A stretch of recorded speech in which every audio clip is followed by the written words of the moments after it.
اور اگر اس کے اوپر ایویڈنس ہے، اور اب یہ کہہ رہے ہیں کہ جنرل فیض جو ہیں بہت سی چیزیں نکل رہی ہیں باہر، آج کل تو سارا دن میڈیا یہی لگا رہتا ہے، فیض نے یہ کیا، فیض نے یہ کیا، فیض نے یہ کیا. تو اب دیکھنا یہ ہے کہ کیا فیض جو ہے وہ اپروور بنے گا، وعدہ معاف گواہ بنے گا کہ نہیں. ذوالفقار علی بھٹو صاحب کے کیس میں وعدہ معاف گواہ کی گواہی کے اوپر ان کو پھانسی چڑھا دیا گیا تھا.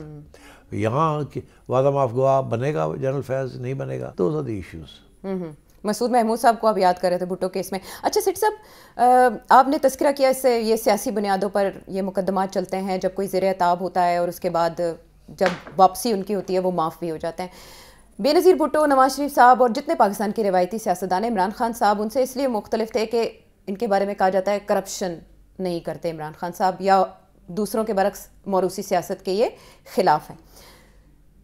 ان سارے حالات کو دیکھتے ہوئے اب یہ ڈو اینڈ ڈائی پوائنٹ آ چکا ہے، کیونکہ فیصل وابڈہ صاحب کی اس سے پہلے کی ٹویٹ اس دن کی ہے جس دن فیض حمید صاحب کو سزا ہوئی، اور آج کی جو ٹویٹ ہے جس دن عمران خان صاحب کو سزا ہوئی. سو اب یہ وہ ڈیسائزو پوائنٹ آ چکا ہے جس پر فیصلہ ہوگا کہ کمپرومائز کیا جاتا ہے یا نہیں. وٹ ڈو یو سی؟ پاکستان تحریک انصاف، عمران خان اس وقت ریویو کریں گے اس پوزیشن پر؟ دیکھیے میرا خیال ہے جواب تو آلریڈی مل گیا آپ کو. ایک جواب یہ ہے اس کا کہ وہ جو ان کے ساتھی ہیں شاہ محمود قریشی اور ڈاکٹر صاحبہ اور باقی لوگ جو کوٹ لکھپت میں ہیں، لاہور میں، ان کی طرف سے سنا ایک خط لکھا گیا میڈیا کے لیے کہ مذاکرات ہونے چاہیے. ٹھیک ہے نا، لڑائی جھگڑے نہیں ہونے چاہیے. تو آج جو سماعت ہوئی جہاں یہ سزا سنانی تھی تو وہاں خان صاحب نے آلریڈی انسٹرکشنز دے دیے سلمان صفدر صاحب کو کہ پاس آن کر دیں علیمہ خانم صاحب. علیمہ خان نے پریس کانفرنس کر دی، جی میڈیا ٹاک کر دی، اور کہا کہ خان صاحب کہتے ہیں کہ لڑنے کے لیے تیار ہو جاؤ آپ اسٹریٹ موومنٹ کے لیے. فور سہیل آفریدی صاحب اسپیسیفکلی کے پی کے. تو ایک طرف خان صاحب کہہ رہے ہیں اسٹریٹ موومنٹ لڑائی، دوسری طرف کوٹ لکھپت والے جو ہیں وہ کہہ رہے ہیں مذاکرات، اور ایک چھوٹے کچھ 3-4 نان اینٹیز ہیں جو کہ نہ ادھر کے نہ ادھر کے، وہ بھی لگے ہوئے ہیں کہ جی مذاکرات ہوں، راستے کھلے. یہ میرا نہیں خیال کوئی راستے کھلیں گے. اچھا، میں نے کل کے پروگرام میں آپ سے یہ کہا تھا نا کہ ایک سائڈ کہے گی کہ مذاکرات کا کیا فائدہ ہے، یہ تو ٹرک کی بتی ہے. دوسری سائڈ کہے گی کہ جی لڑائی جھگڑے کریں، وہ کہے گا لڑائی جھگڑے عوام ہی نکلنے کے لیے تیار نہیں ہے. ٹھیک ہے نا، تو یہی کل بات ہوئی تھی. تو آج بھی صورتحال وہی exactly the same. To answer your question, I don't think لڑائی جھگڑے کے لیے پی ٹی آئی تیار ہے. چھوٹی موٹی اگر کرے گی بھی کچھ تو، اور ادھر مذاکرات جو ہے وہ تو سارا وقت حکومت تیار بیٹھی، اور اب تو حکومت کے ساتھ بات کرنی ہے نا. مذاکرات تو اسٹیبلشمنٹ کے ساتھ تو نہیں ہونے، وہ تو آلریڈی انہوں نے کہہ دیا ہے کہ مذاکرات کرنے ہے، کچھ کرنا ہے تو آپ سٹنگ گورنمنٹ ہے اس کے ساتھ بات کریں، اور وہ تو پارلیمنٹ کے اندر ہی ہوگی. تو اب کیا یہ جو ہارڈ لائنرز جن کو خان نے نامینیٹ کیا ہے، اچکزئی صاحب ہیں، اور ادھر جی علامہ راجہ ناصر عباس ہیں، آفریدی صاحب ہیں، جی سہیل آفریدی صاحب، تو ان کو اسی لیے کیا نا کہ جو پہلے لوگ تھے وہ تو مذاکرات اور سافٹ لائن لے رہے تھے نا. تو خان صاحب نے تو آلریڈی لیڈرشپ کو انسٹرکشنز دے دیے، تبدیل بھی کر دیے. تو خان صاحب کی پالیسی تو بڑی کلیئر ہے. اب دیکھنا یہ ہے کہ آن دا گراؤنڈ پی ٹی آئی کیا کرے گی.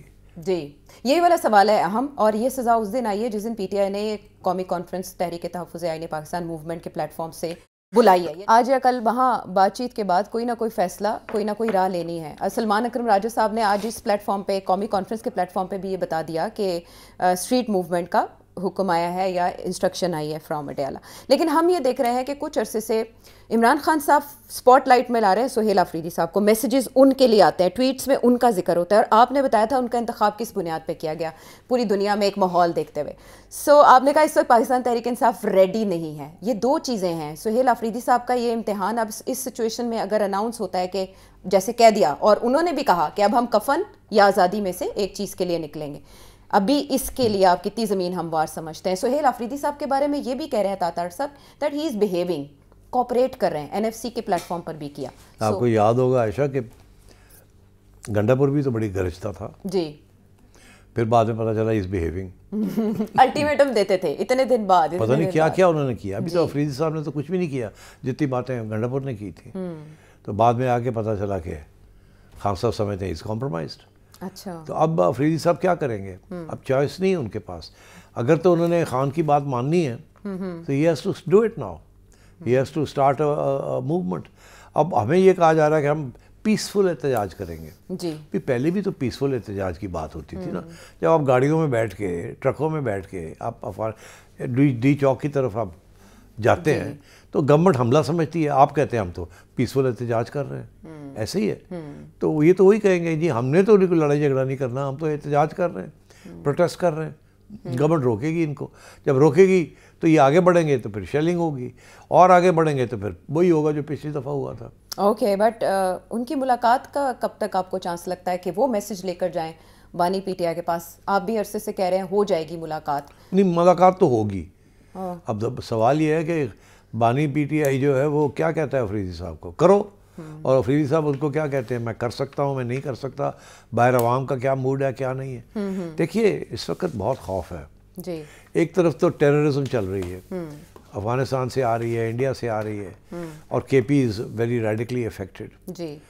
سو ایک طرف تو وہ سچویشن ہے. دوسری طرف اگر آپ کی سیاسی جماعت ایک اور اسی قسم کی شروع چیز کرتی ہے جس کے ساتھ ساری ایڈمنسٹریشن کی توقع اور اٹینشن ان کی طرف ہو جاتی ہے, تو ظاہر ہے the terrorist will be very happy کہ یہ ہو رہا ہے, اور آپس میں لڑائی جھگڑے کریں, آپس میں مریں, تاکہ ہمیں اسپیس ملے کرنے کے لیے. اور آپ کے انٹیلیجنس اپریٹس جو ہے وہ سارا ادھر توجہ دے رہا ہے, تو پھر وہ ان کو تو کھلی چھٹی مل جاتی ہے. اس لیے آئی تھنک جو گورنمنٹ ہے ول ٹیک اے ہارڈ لائن, وہ نہیں اس قسم کی چیز کو الاؤ کریں گے. اور یہ جو سزا آپ نے سنی ہے آج, جی, آپ نے دیکھا کس طریقے سے سزا بھی آ گئی, راتوں رات بلا کے کیس صبح فارغ کر دیا. جی. تو آگے ایسے ہی ہوگا, سمری قسم کی چیزیں ہوں گی. اینڈ آئی تھنک واڈا صاحب کی بات کو سیریسلی لینا چاہیے. And I think hard line, بہت ہارڈ لائن. میں کب سے عرصے سے یہ کہہ رہا ہوں, اور فیصلے کچھ ہو چکے ہیں. تو قومی کانفرنس کے پلیٹ فارم سے آپ سمجھتے کہ کوئی رہنما سب مل کے سچویشن کو بھانپتے ہوئے, گراؤنڈ ریالٹیز کو دیکھتے ہوئے کوئی ایسی لائن لیں گے؟ عائشہ یہ لوگ سب جو ہے نا پی ٹی آئی والے, جی, they are prisoners of their own rhetoric. یہ سب قیدی ہیں. آپ سمجھتے ہیں قیدی نمبر 804 ہے, یہ سارے قیدی ہیں, یہ اس کے قیدی ہیں. 804 کسی کا قیدی ہے, اور یہ سب 804 کے قیدی ہیں. یہ کوئی انڈیپینڈنٹ پوزیشن نہیں لے سکتے. That's the way the PTI is structured. Okay, right. ٹھیک ہے, تو ہمیں قومی کانفرنس کا بھی نتیجہ نظر آ رہا ہے. لیکن سیٹ صاحب آگے بڑھتے ہوئے اس سے پہلے اس فیصلے میں یہ ذکر کیوں کہ the old age of Imran Ahmed Khan Niazi اور the fact that Bushra Imran Khan is a female, عمر اور جنس کا ذکر کیوں کیا گیا؟ یہ مجھے تو بڑا کلیئر ہے کیوں کیا گیا. آپ نے دیکھا اس وقت انٹرنیشنل میڈیا کے اندر جو ساری فوکس ہے وہ عمران خان کی ہیومن رائٹس, جی, انسانی حقوق, سالٹری کنفائنمنٹ میں ہے, قیدیوں کے لیے یہ ہے, ملاقات نہیں ہونے دی جا رہی بچوں کے ساتھ, یہ سب ایچ آر ایشوز ہیں. تو یہاں یہ بیچ میں 2 لائنیں ڈال دی ہیں کہ ہم تو قانون کو بینڈ کرنے کے لیے بھی تیار ہیں عمران خان کے لیے, بیکاز آف ہز پاپولیرٹی یا بیکاز آف ہز ایج یا بشرا بی بی کی خاتون ہونا. تو یہ these 2 lines of the international media کہ ہماری طرف سے تو not only is the law being applied but very leniently applied. ٹھیک ہے, اس میں یہ بھی ہے نا کہ یہ سزا جو دی ہے یہ لیسر پنشمنٹ ہے, وارڈنگ لیسر پنشمنٹ. ہاں, ہم نے تو ابھی کم دی ہے, سزا اس سے زیادہ بنتی تھی. ٹھیک ہے, یہ انٹرنیشنل میڈیا کی کنزمپشن کے لیے. آگے بڑھتے ہیں. اب انہوں نے تو سلمان صفدر صاحب نے تو اعلان کر دیا ہے کہ وہ اسلام آباد ہائی کورٹ میں اپیل دائر کریں گے اور فیصلہ چیلنج کریں گے. دیکھتے ہیں کب اپیل وہاں لگتی ہے اور پھر یہ معاملہ کیسے آگے بڑھتا ہے.